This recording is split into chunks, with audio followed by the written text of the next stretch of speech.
In the kitchen, she was kind, so kind, setting a bowl of fresh water and milk on the floor, and a little bit of food.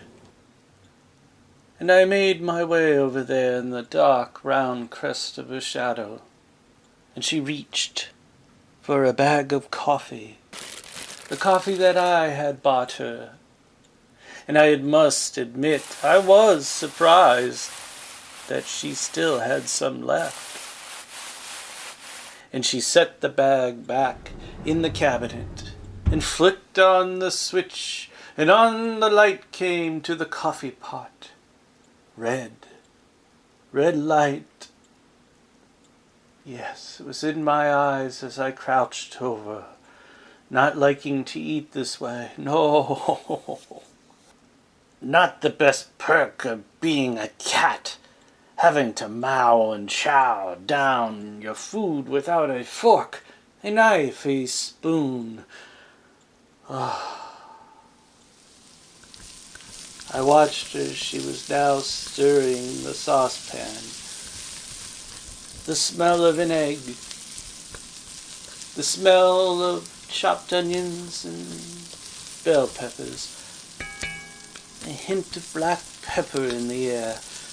But then, yes then, all of a sudden I heard, yes, that knock on the door. And it was loud, it was heavy, that knock. And it was relentless. And I stepped back, startled to be so small to such an intruder that might step inside. Thinking of the possibilities of things that could go wrong. So small I was, unable to defend her. What if? What if I needed to defend her? I was so small, defenseless. The best I might manage would be a scratch to the throat, or a poke to the eyes. I could tell Melinda was startled too, as she raced to the bedroom, and I watched her disappear down the hall. "Just a second," she yelled out. "Just a second." As the knocking finally stopped,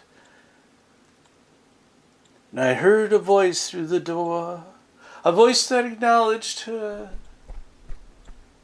And as she ran back, she approached that door. She opened it. And I saw a man standing there behind the locked metal gate in the distance, blocking the way, and he had a cap and wore a landscaper's jacket, and he had a thick mustache and a flat, wide head and a foreign accent. "Someone's fallen! Someone's fallen! Do you know him? Maybe you can help." He pointed into the distance and he stepped back. And that's when I followed Melinda's eyes as she gasped and opened the lock on the external gate. She stepped out and I raced over behind her, her hair glowing in the sunshine that soaked the sidewalk. Orange was the color that soaked the skin against her ankle. And she glanced down at the collapsed man. Yes, the man, that body, that old body of mine laying there. The one she had grown to despise. My body there before me. I saw my face there, thick black stubble on the chin, a scar above the eye from having been pushed as a child by my cousin. That scar that everyone had asked about, All the women, the same scar Melinda used to run her fingers over.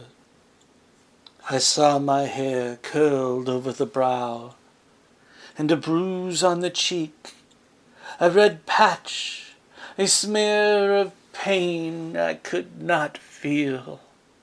And I was safe here in this fur as I watched my old body. And I started to sniff the scent against the limp shoulders, against the lips I used to move. I took in that scent. Melinda shook the body awake. Danny, Danny, are you all right? That cat. Yes, it was in my old body now. It was there. I watched my old eyes open on the old body, those eyelashes lifting, inspecting back at the new me. And I knew that cat was inside my body, that old body, that old cat trapped and doomed to the despise the cat always gave me, the despise she always did too. Oh yes, I was free now to a new home and the bedroom door, off in the distance behind me. A new resting place always in her arms, in a new forever love. And she would come to love me again and again and again. Unconditional love. As she lifted the body, my old body, to its feet. And his eyes, yes, his eyes were weary. I caught them rolling up to the sky as the old body of mine lurched heavy against the doorway. I watched as he stumbled inside, arms wrapped around her shoulders, and I followed them inside as she set him on the bed. His head laid back, the old eyes of mine rolling over to see me and meet these eyes in a sudden squint, a pensive long stare, and I hissed at him.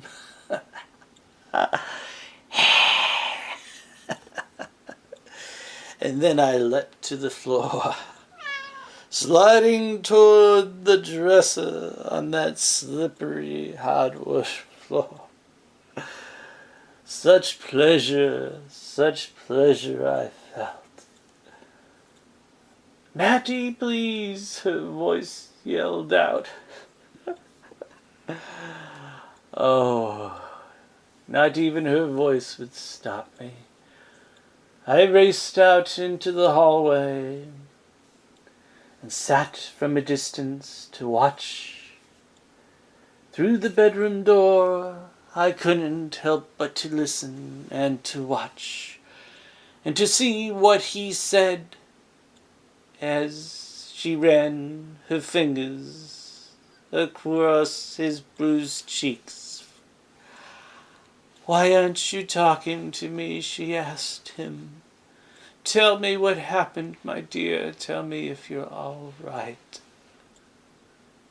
I watched in my old hands, in my old body. Yes, I watched the cat inside clench its fist.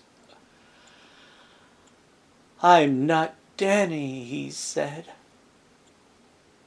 And then he started to scratch the sheets as if he was still in my body now, the body of this cat.